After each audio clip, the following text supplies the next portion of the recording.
So I brought him the bottle of whiskey for our last date. He was sick, so I couldn't give it to him. I took it home. I forgot that I had it. And then yesterday you were talking about the pan. I'm like, I know what I'm going to do. I'm going to get Al a skillet and the pan. Let me it's a little double gift. So if you're watching on YouTube, which you can watch all day long, just go to youtube.com or on your app, ESPNLA. You can see all the fun and frivolity. A skillet. Yeah. A cast iron skillet. Well, what other kind of skillet is that? There's stainless steel. There's ceramic. Now when we're talking about cooking a steak. I used a stainless steel for my steak. There's nonstick. Did you really? There's Teflon. I burnt the heck out of exactly. the top of it. Yeah, you can't do that. Yeah. So you did cook a steak on Saturday? Yeah, I cooked a steak. It wasn't. What cut? It was in New York. New York strip? New York. Yeah, strip. Okay. So here's the thing. I don't know, and I don't know if Travis is just trying to be nice here. I liked how you made the face when you tried to pick that up. Oh, yeah, no. My right arm. I dislocated my shoulder. I don't know if Travis was trying to be nice by saying, look, 80% of your issue was you didn't have the right.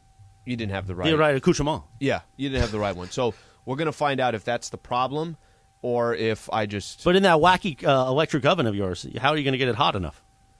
The oven will get hot enough. The stove, I'm after not an so hour. Sure. Well, I can't do broil, so they said do bake. Yeah, your oven will go to 400 degrees. Yeah, it's an oven. It's maybe build like a fire in the living room, just put it on top of the fire. The logs stacked up next to each other. The oven caps at 200. The oven caps at 200. Get like a cast iron pot, and you can just cook all your meals in there. You'll be like a trailsman. Why are you setting up a tent on the balcony? Well, I just want to... That's going to fix most of your problems. Not all of them, though. Not all of them. That's why. Real quick, before I toss it officially for sports to begin, what will Lady Slee say when she discovers that you brought home a skillet? She's actually going to be excited about it because she didn't go get one at any point in this in our relationship. And we had already been talking about, all right, Trav told me I got to get one of these this week, so I was going to go get it. So she'll be excited. Yeah, she'll be surprised, and she'll say, hey, tell Trav thank you. Just have her send over another bottle of wine. Gosh, you're always... By the way, there's a bottle of wine in my office. Yeah? So obviously I wasn't around during the holidays. We took a little time off. Sure. I walk in there last week, and Slee had followed me in, like, hey, good to see you. I go, oh, somebody left me a bottle of wine in here for the holidays. I feel bad. He goes, yeah, I feel bad, too, that you never said thank you. It was Slee just left it in there. It's been sitting in there for 4 weeks. So, it's a nice bottle, too. It is. He was handing out bottles this holiday season. First off, I know what you're doing. This is, hey, Slee, this is radio. I didn't... What was that? What was the fist pump? Well, by the way, social media team, going around second base. We need the punch as a gift that he just did. Oh, hey, Al, this is radio, huh? Hey, Mace. I think I got something here. Go ahead. All right, so with that being said, the timing was really bad that I had assumed you were already in. You hadn't been. You had just walked in, and then I walked in behind you. I'm like, well, that's odd that I just walk in. And then the first thing you look at was the bottle. I'm like, well, that's odd, too, because he's looking at the bottle, and I'm right here. The whole thing was odd. I said thank you. So that's my fault. Yeah, well, that's my fault. I'll get you next year. Travis and Sliwa, and the sports conversation begins now. Thank you, Chris. No, you won't. No, he won't. He won't. He'll get me, you know what he will do? He'll say, hey, let's go get dinner or lunch or something like that. Yeah. That's what he'll do. It's not a bad way to do it. All right, let's do it. That's not a bad way to do it. Let's do it. Thank you, brother. You're welcome. Awesome. It's my pleasure. Do not wash the pan. Carlo already tried to educate you as well. Just, So they just never get washed? Not really, no. Yeah. You wipe it out. You don't, leave the food bits and stuff in it. You wipe it out so you don't get sick, but don't wash it. Don't put soap and water in it. If you didn't say don't wipe it out, I'd be telling my girl, no, just put it back. Just put it right back. You're going to want to wipe it out. You're going to want to make sure but the whole kitchen smells and there's oil in there. No, I talked to Trav. Those little bits of fish that are supposed to stay in there. Are you sure we're not supposed to flick those into the trash can? Those little bits of fish. The little pieces that kind of fly off and stick to the side. Of course. You're going to want to wipe those out. Okay. Let it cool, wipe it out. Belated Merry Christmas and all of that stuff. Yes. This is when you did your Sliwa special / got vid and couldn't get out of bed for a few days. Unbelievable. I had that bottle. I took it home and put it on my bar, and Susan's like, are you going to give that to Slee? I'm like, yeah, but I don't want to leave it just sitting around the office. I don't want to leave it in the backseat of my car. It might break, all these things. So then it got moved into the cabinet, and I forgot it was in there. And then when you were talking about the pan yesterday, I'm like, aha, this will actually be a reason for me to remember to get the bottle out, and I got you the pan. When did you open it? I just had a few this morning. Just one or two before the show I like started. it. Not this weekend. This morning. Just want to, a little quality control along the way. How great was it watching Brett Maher miss not one, not two, not three, but 4 different PATs? And it got mentioned on the telecast last night, but I feel like I need to mention it again. He missed 5 in a row. He missed the final point after touchdown attempt of the regular season in Week 18 against the Commanders. Yep. And then proceeded to miss 4 more last night. I know that Jerry Jones says they're not going to make a change. I know that Dak Prescott says that he's going to stand behind him. You have to fire that guy, right? There's no way you go play a much better San Francisco team and let that dude trot back onto the field in a potential game-winning situation. Completely disagree. It's good for ratings. It's good for our show. It's good for many conversations. Yeah, it was so weird yesterday because I'm, Laker game's going on, but we got the TV on. I'm trying to do the math. I'm like, 6-0. Okay, score a touchdown, get a couple field goals. I don't know. And then I saw the second field goal. It's actually funny. So Laura was in the studio. 18-0. Laura was in the studio. I'm over there across the street. And I told her it was 12-0. And I'm like, did this guy miss both? She goes, I know he missed the first one. I'm like, well, I know he missed the second one. So we did the math together there. He's only halfway done. He only missed 2 halfway more. done. I don't know what you do. I get that Jerry Jones, this is what Jerry had to say when asked if, hey, you're going to get rid of that guy, right? Will you look at some kickers this week? No, we won't. We just he's done enough good ones. He's done enough good ones. Not last night. He didn't. They went for it, Al, on 4th and 4 from the Tampa Bay 18-yard line. Can we keep he's done enough good ones? I feel like that could be used. It could come back around again. Plenty of times. It's going to be the thing that knocks them out of the playoffs. That the second they said that, because look, Dallas looked amazing last night. They did. They looked terrific. Yep. Dak looked terrific. The defense looked very, very ready to compete for a Super Bowl championship. Their kicker was terrible. And you saw Deion Sanders on the Manning cast. You saw Peyton Manning say it. Troy Aikman said it in the middle of the game. There's just a line of players saying, no, we can't continue with this dude. No, that's literally how you lose playoff games, right? And whether that's you watching your own squad and having moments where we were doing this yesterday, talking about Nate Kading and him missing those field goals, but that's literally the definition, the foundation of how you lose playoff games is you don't get that extra point, you miss that field goal, just add 2 of those up in a 27-24 game. That's the game. Now let me ask you this: so they're sitting here saying, no, we're not going to go get another kicker, or he's not going to lose his job. Mm-hmm. What's the chances that they have another kicker and he kicks the first one? And if he misses it, they say, I'm not using you anymore. Now I'm going with this. That means taking a roster spot? Yeah. So the thing in the NFL that you only have 51 guys dressed on game day or whatever it is. It's a relatively small number. And all of those guys play. This is not a college team where you got 30 guys that will never touch the field. If you put on an NFL uniform, unless you're the backup quarterback, you're going to play. You will go out there and do something. Special teams back. You're going to do something. So if you replace him with another guy and don't take Maher off the roster, then you have to take someone else off the roster. You're taking away a special team or a backup lineman or whatever it might be. So, no, I don't think you can do that. If you're going to fire him, you got to go find somebody that's not already on a team somewhere who probably is on the street for reasons like they can't make kicks. But I don't know how you can, in good conscience, send that guy back out there in a tense situation. What if, let's say on this weekend, they're playing San Francisco, and they score a touchdown to opening drive. They score a touchdown. And he shanks it. You have to go for 2 the rest of the game, right? You can't even let him near the field again anymore. Well, this is the problem with what he accomplished yesterday, which, by the way, let me tell you, we may never see it again. We've never seen it before. To miss 5 extra points in a row, counting the game against Washington, I don't feel like we're spending enough time appreciating what we just saw. Goodness. He might have even tried to hit the upright in the last one. He hit the top of the upright. I think I think of like carnival games where you're trying to do whatever it is. And what's funny too is, like, if you look at the score, like 24-0 or 18-0, you think that he's having an awesome night. If you don't even know, it's like all these, like, he made 6 field goals. That's crazy. Then you're like, oh wait, just kidding. He hasn't made anything. Okay, but it's not like he. What's the best way to describe it? It's not like, you know what, he lost his footing on this. It's not that, hey, he missed a 51-yarder. It's not. It's none of that. Exactly. It's their extra point. So that means it's all in the head. Of course it is. Okay, if it's all in the head, you tell me while the stakes get higher, and now you're in San Francisco, why something's going to change between last night and this upcoming weekend. And that could be, and I know we're kind of just sitting here and we're joking around about it, but can you imagine if the Dallas Cowboys lost this weekend because they missed a kick knowing the dude missed 5 extra points in a row?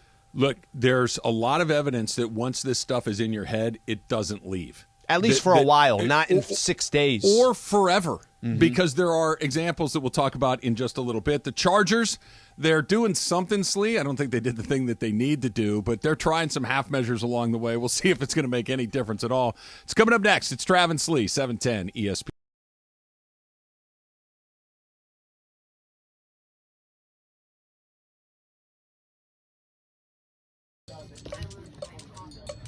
One, two, three, four. 1, 2, 3, 4, 5, 6, 7, 8. There is no mistake. There's no mistake. There's mistake. The mistake. Come on. Seriously. Well, that's right here. It says mistake. Again. There's a mistake. No! I'm an idiot. No, I cannot find that. Something here? Double the son of I don't see it, no. There's a mistake on this page? Yeah. Oh, there's 2 thus. There you are. Yeah. All right. Yeah. You beat Slee. Yeah. Mistake. No, I can't find a mistake. Look at the words. Can you? Still don't see it? You find the... Yeah, there's 2 thus. You find the mistake. God, I feel dumb. Oh, DD? Yeah, you It's got double DD? Am I the only one that got it?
Slee. Jeez. We'll get to that in a few minutes. Live Imaging Tuesday rolls on Travis and Sliwa. So Trav sent me a text on Friday, I'd say early evening.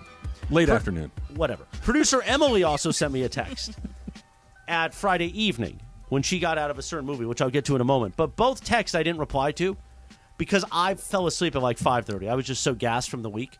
So, Travis, you were starting to get a little worried. I was just going to say to you, Emily, when he didn't, because Chris is usually pretty quick on the response. I'm a quick replier. When he didn't respond to you, you're like, is everything okay? Did you at least start to walk down that road a little bit?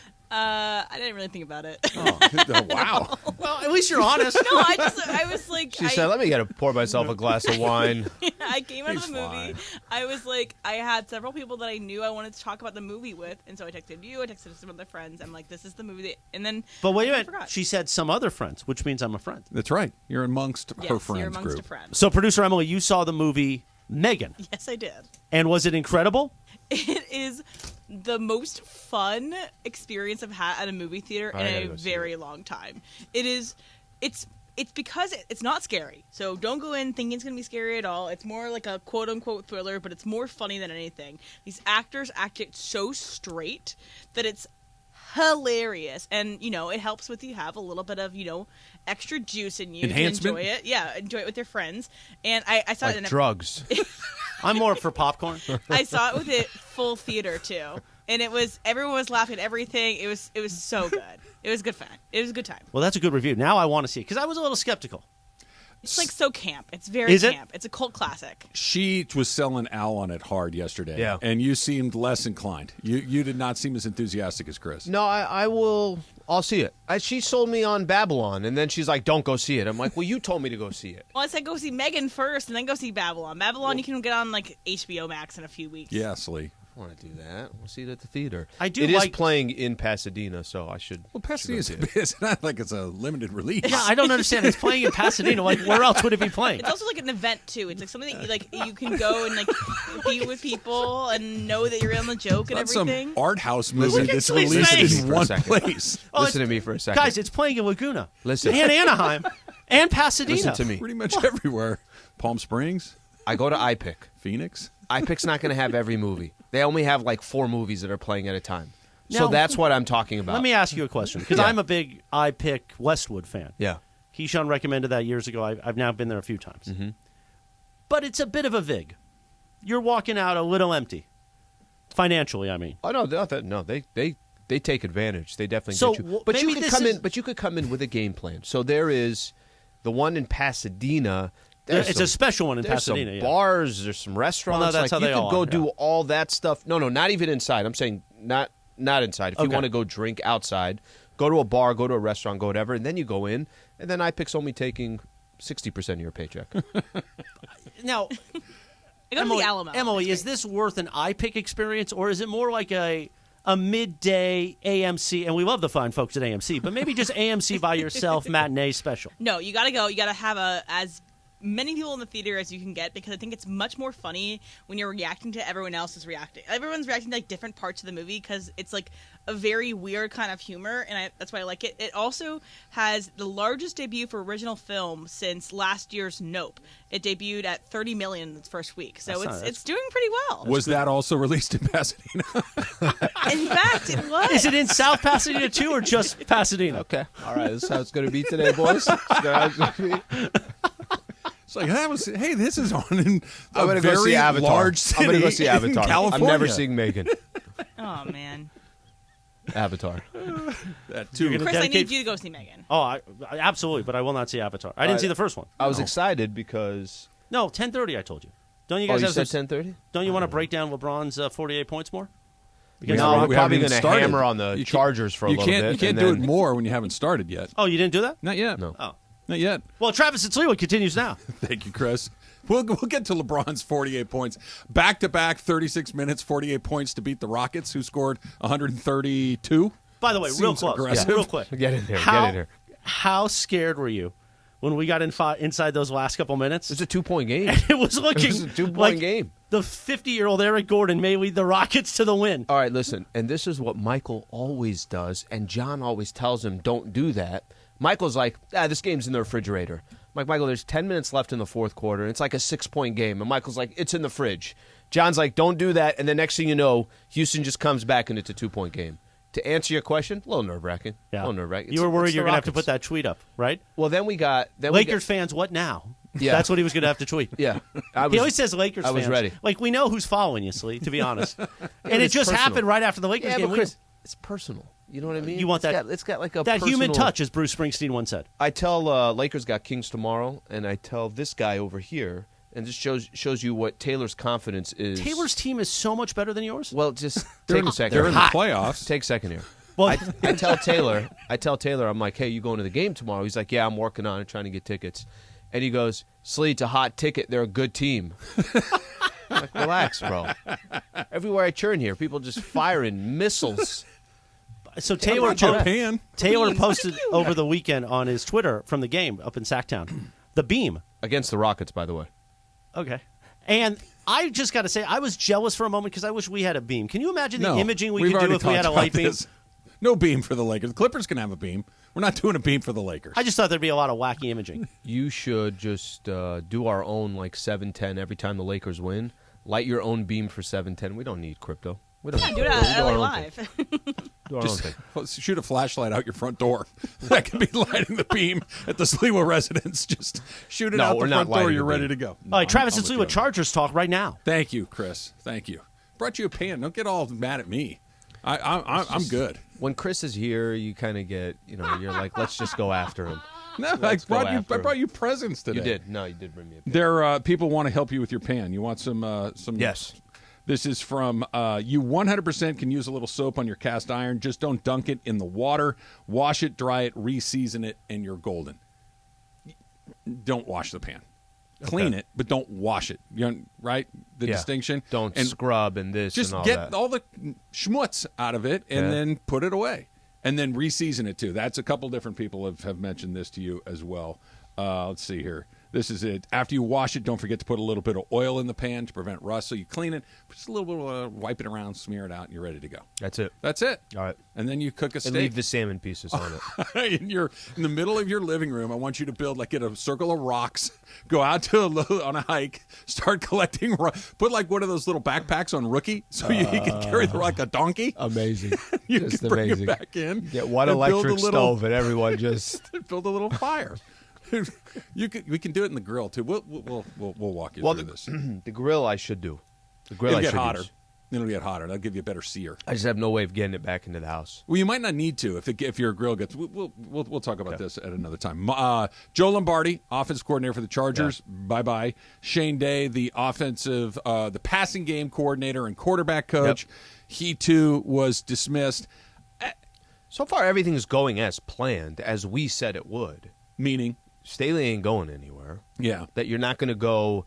That if Dean wanted to really win and decide, hey, this is not okay for my franchise, I'm going to go get the biggest, hottest name who has interest in coaching in Southern California and would love to have Justin Herbert. They're not going to go do that. And we mentioned it yesterday where just financially, does he have the money to go do it? Of course he does. Does he want to go do it? Does he have that will to, I want to win at any cost? I don't think he does. It just seems such a half measure, right? That this is not the problem. The problem isn't that the coordinator was calling plays that didn't run enough time off the clock, or that the quarterback coach isn't developing Justin Herbert the way that you would like. This is not the problem. The CEO, the person at the top of the pyramid, the guy that's in charge of making the overarching decisions in the entire organization, seems incapable of making those. Mm-hmm. You can have a bunch of lieutenants that might make better decisions, but if the guy at the top isn't, what difference does it make? Trav, the engine, we have issues with the engine. Cool, let's replace all 4 tires. Yeah, I mean, it doesn't make any sense to me. The tires are okay, that you guys. start to change all of these other things when the guy that's in charge of the whole thing is still going to be there. And you're right. You and I were on the same page on this one yesterday, that none of us expected Brandon Staley to get fired. We thought he should, but that we didn't really expect it to happen. Then why do anything? Why change these guys out? I'm not saying that they're great or terrible at their job. Quite frankly, I don't have enough insight to offer you a sharp opinion on that. But I know that if the guy in charge of the whole thing is the same, the result is going to be mostly the same. Let me this is the perfect way of just kind of describing expectations. Let's say the Chargers didn't have much expectations last year, but they almost made the playoffs, okay? You'd say, all right, you know what? They're moving in the right direction. Staley's first year. And let's say Staley didn't have those moments where we only talked about Staley in the sense of, what is he doing? Why does he think he can do things that the rest of the NFL has never done over the years? And then let's say this year, as an example, they make the playoffs, right? They make the playoffs, but the expectations weren't that high. That the game didn't play out the way it did where you were up 27-0, that it was 5 turnovers. There's a lot more details that goes into why we're saying what we're saying, but I'm going to go back to this. Certain owners want to win. Try to explain to me by Dean's actions that winning is the number one priority. It's not the number one priority. You can't. I love what you said, by the way. It's not that the Chargers missed the playoffs last year. They missed the playoffs because the coach did something idiotic. They didn't miss it because the opposition hit a 60-yard field goal at the buzzer. That's not what happened. The coach actively prevented them from going to the playoffs. This season, Trevor Lawrence didn't show up and throw 5 touchdowns, throw for 400 yards, and torch you and what are you going to do? Kid's hot. He blew a 27-point lead. That's not what happened. It's not just the result; it's the way that you got there. And it doesn't feel like it's so. This isn't a shock to me, and probably not a shock that they were going to. What's the cheapest way to find a scapegoat? This is the cheapest way. Yeah, you don't have to. And they probably were on 1-year or 2-year deals. You can move them out pretty easily. LeBron was amazing last night. There's no other word for it, and they still nearly lost to a team that had lost 10 games in a row. It's good news or bad news? You tell me, Slee. That's next. It's Trav and Slee, 710 ESPN.